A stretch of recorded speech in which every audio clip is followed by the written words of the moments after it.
با عرض سلام و درود به همگی. هنگامی وارد شدن به مملکت سعودی عربی دو نمود ویزا هست که شما دا پیشنهادش میکنن.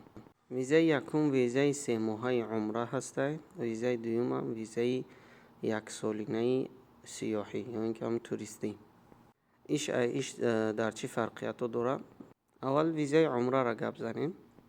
ویزای عمره به حد آسان گرفته می شود و هر کسی که تقدیم کنه در ظرف چند ساعت جواب ویزاش میگیره و 99% همگی قبول می شوند. یگان کس رد نمی شود. مدت ویزا 90 روزه، یعنی که ای تاریخی که اصدار می شود میبروید تا 90 روزه حق داری که از همین ویزا استفاده کنی، چی در داخل سعودیه بگذرانی شد چی در بیرون سعودیه باشه، ولی همین تاریخ که بود شید علاکه صلاحیت ویزا هم بود می شود.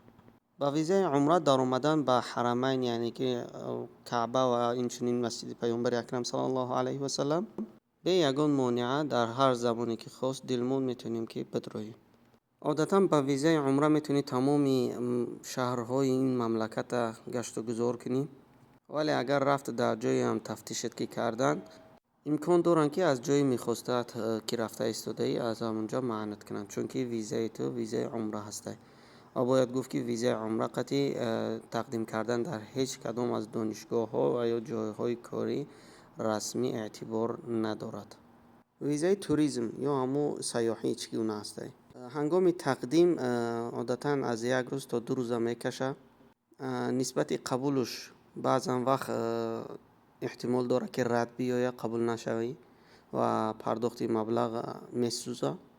مدت ویزا اعتبارش 1 سال هسته، یعنی که از روزی که اصدار می شود میتونی که تا ظرف 1 سال از این ویزا استفاده نمایی. فقط فرقیت این ویزای عمره در او هسته که این ویزا قطعی میتونی 1 بار نه بلکه چند بار اومده مملکت سعودی بدروی و باید آگاه کنیم که این چند باری هم که میدروی همش در مجموع 1 سال باید از 90 روز زیادتر نباشه. یعنی مثلا شخصی اگر بخواه که سعودیه بیاید هر 2 هفته بیسته و برگرده، برای این شخص لازمه که اگر ویزای عمره بگیره هر دفعه که میبروی ای مملکت دیون بارا ویزای نو ده تقدیم کنه.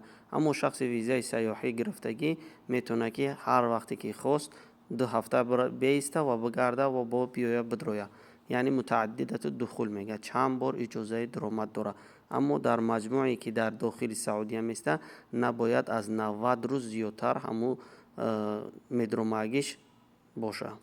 شخصانی دارای ویزای سیاحی برای ادای عمره کردن و اینچنین در آمدن روضه پیامبر اکرم صلی الله علیه و سلم احتمال زیاد داره که نیاز به تصریح، یعنی اذن در آمدن ادای عمره کردن یا خواندن نماز در روضه پیامبر باید طلب کنن، بعد با اونها اجازه داده شود و اونها ادای عمره کنن.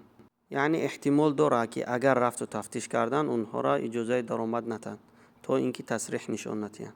گشت و گذار که برای کسایی که ویزای سیاحی دارن آزاد است، میتونن که در دلخواه وقت چون در مملکت چی کنن گشت و گذار کنن، حتی در موسم حج.